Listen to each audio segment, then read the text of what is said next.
Do not try this.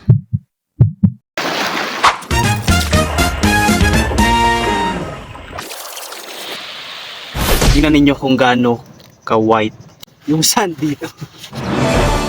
Woo! Napakaganda at napakaaliwalas ng panahon ngayon, guys. Andito ako ngayon sa Lakdayan Beach. Pero ito, kung tawagin yung island na to is Puro Island. Mamaya makikita ninyo kung gaano kaganda ang island na to. And take note, huwag nyo munang tapusin ang video na to kasi sa panghuli, pupuntahan natin yung sandbar. Okay? So merong sandbar dito.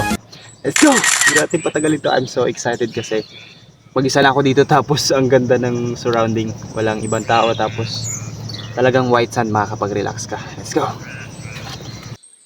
No entrance fee. Wow!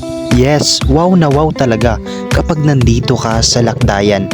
Guys, ang Puro Island ay matatagpuan sa Sitio Lakdayan, J. Busuanga, Palawan.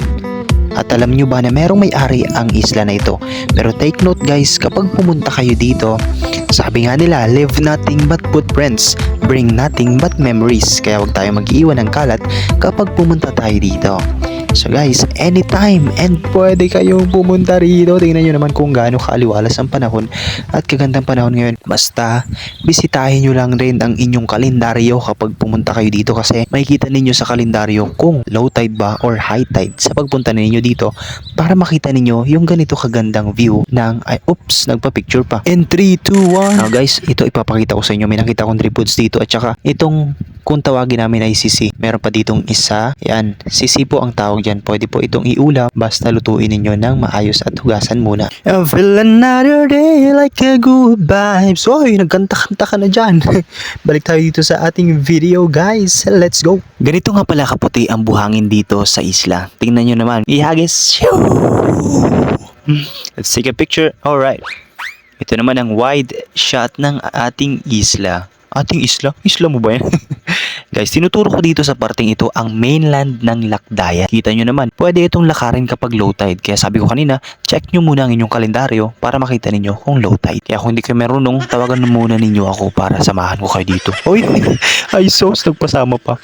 Shell ang tawag dito guys. And also transition tayo dito, may nakita akong mangingisda. Mga tagalakdayan ito guys, naglalambat sila. Siyempre, pangalawang latag na nila ng lambat ito at sabi ni ate, konti pa lang daw ang huli nila. At dahil low tide ngayon, palabas na ang isda, sabi ni kuya.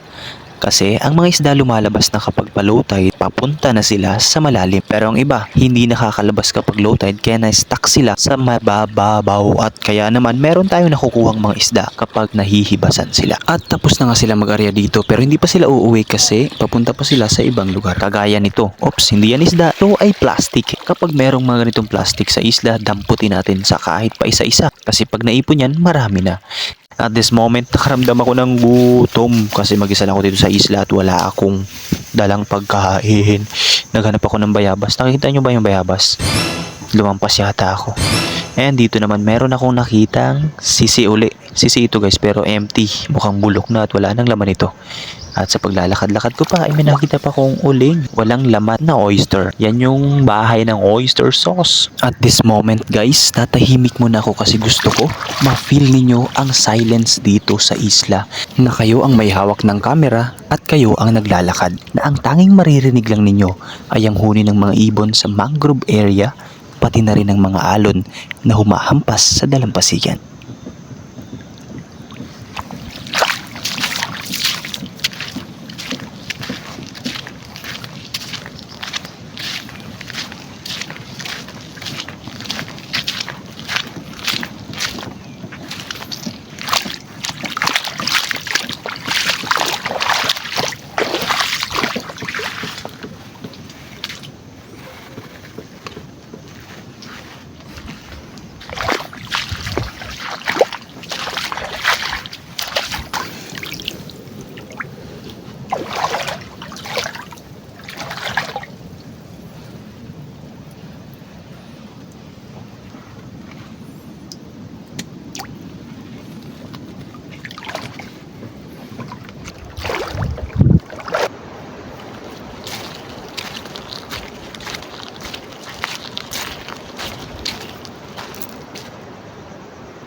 Anong sabi mo?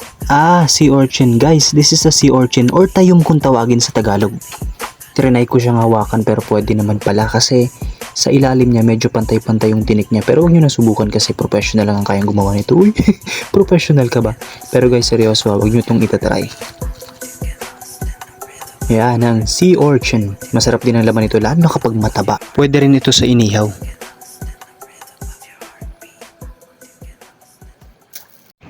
Psst, Dong! Dong! Ay, nagtago guys, nahiya sila sa camera.